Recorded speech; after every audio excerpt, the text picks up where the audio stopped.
In this video, I'm going to show you some basic command of Juniper. I have router 1, and I just put the IP addresses here, and the loopback, and the IP address of router 2, and loopback of router 2. I haven't configured anything on the router, so let's go to the console. So I just revert the factory default on router 1. Give us some time. It's because I did the same thing on router 2. So here we have word amnesiac. That was like means is where we load the factory default. So we type root with the password. Now we are in shell command. There's some basic command you can run here, like ls. I think you can do ping here as well. We will do when we configure our interfaces, or cd command, change directory. So we type CLI to go operational mode. Now we are in operational mode. So we type question mark, shift question mark. It is going to show you the options. Here are the options we can do in operational mode. It's the same thing like in enable mode in Cisco, sorry. So here we can type show interface terse. So here we don't have any IP addresses configured.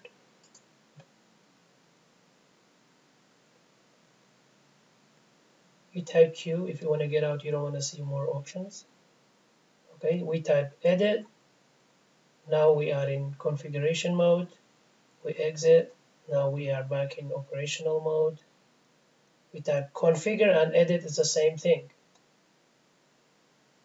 It's the same thing. Exit.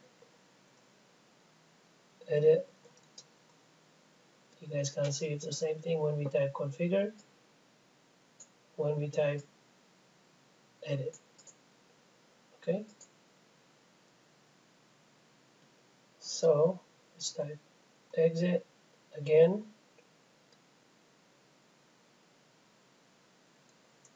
Type edit. First thing, let's give the device a name.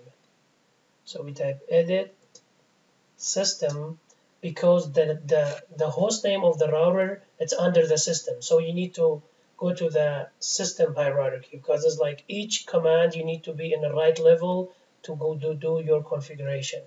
So let's do edit system.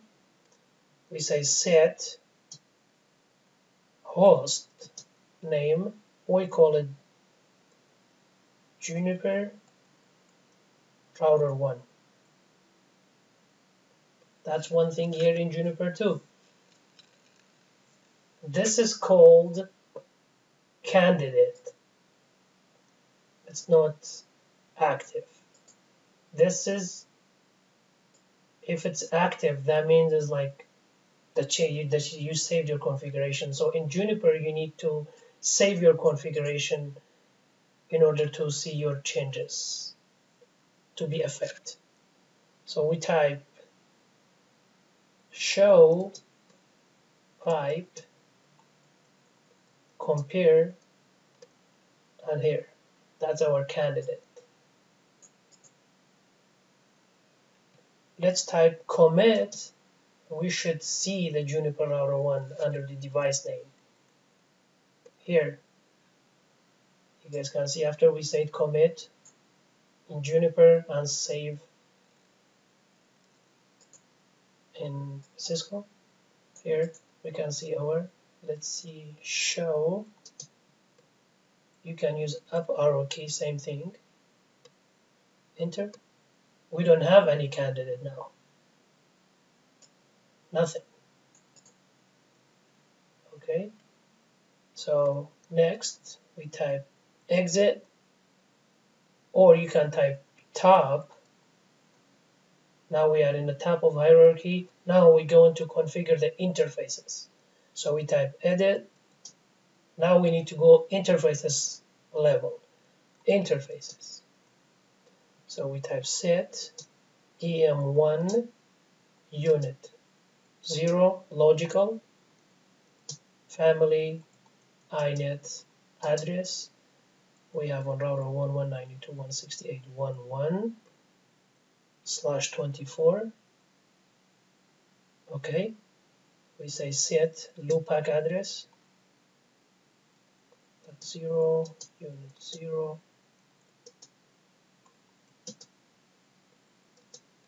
Router 1 is 11.0.0.1/24. Okay, up arrow key, show compare. Now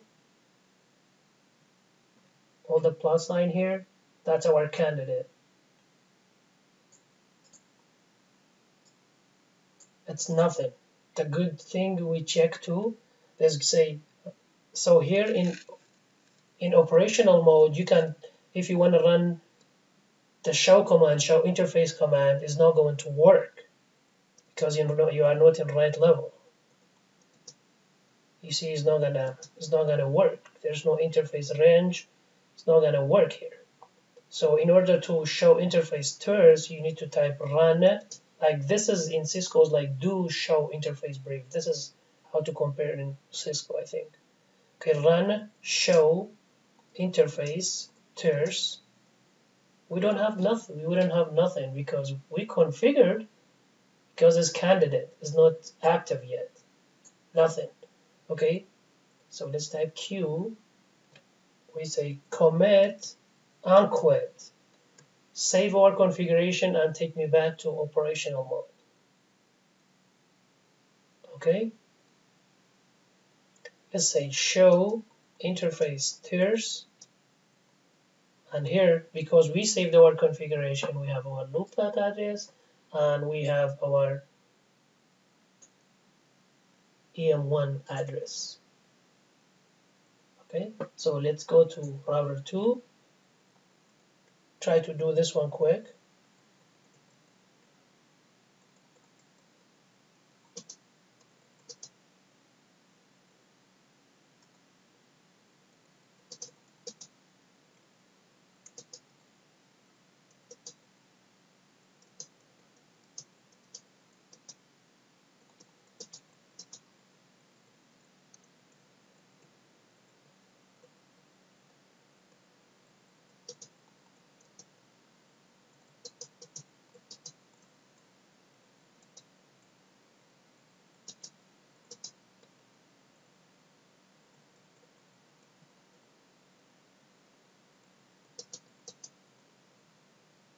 Okay, so let's give the router name, edit.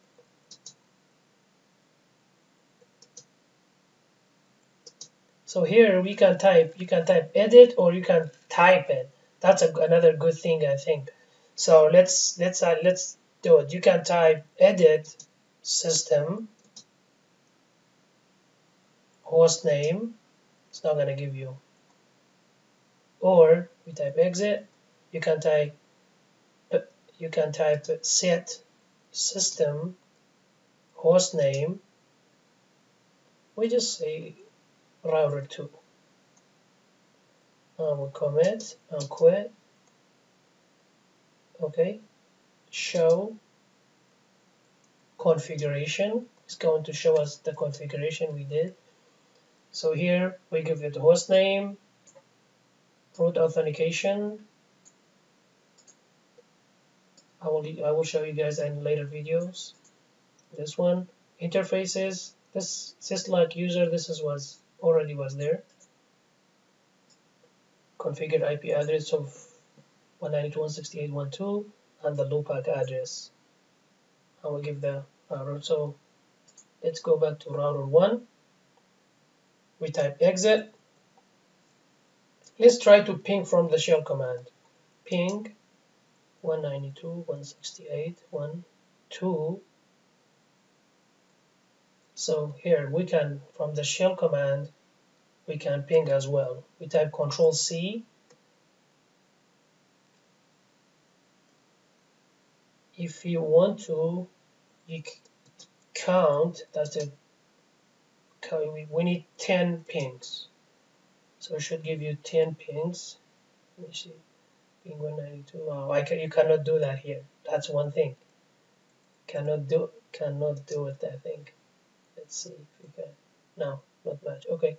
So that's a good thing. But we can ping here. We type CLI, we type ping 192.168.1.2 count 5. So it should give us 5. We were not able to use count in the shell command. That's kind of weird. But we have connectivity between router 1 and router 2.